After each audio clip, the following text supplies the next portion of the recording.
Reasoning में पूछा जाने वाला डाइस का सवाल होता तो बहुत आसान है, पर फिर भी इसको बहुत सारे बच्चे गलत करते हैं। लेकिन आज आपको ऐसा तरीका बताऊंगा प्यारे दोस्त कि इसी एक सवाल से आप पूरा चैप्टर सॉल्व करना सीख जाओगे। देखो, जब भी हमें डाइस के सवालों को सॉल्व करना हो तो मेरी दो बातें आप सबसे पहले याद रखिएगा। सबसे पहली और जरूरी बात कि आपको ढूंढना पड़ेगा कॉमन। कॉमन का मतलब कोई ऐसी संख्या जो दो तीन जगहों पर दिखाई दे उसे हम बोलते हैं कॉमन। तो सबसे पहले हमें कॉमन ढूंढना है।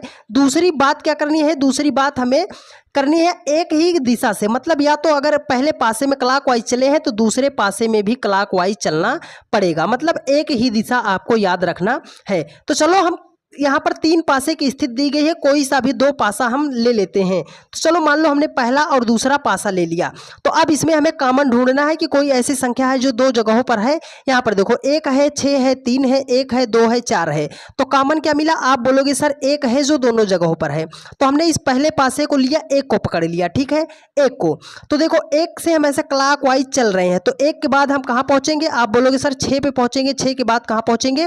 3 पर पहुंचेंगे। तो इसमें भी हमने एक को कॉमन लिया, तो एक को एक के नीचे लिख दिया।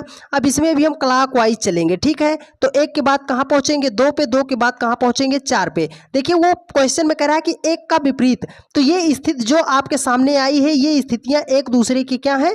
विपरीत है। मतलब 3 का विपरीत 4 हो जाएगा, 2 का विपरीत 6 हो जाएगा।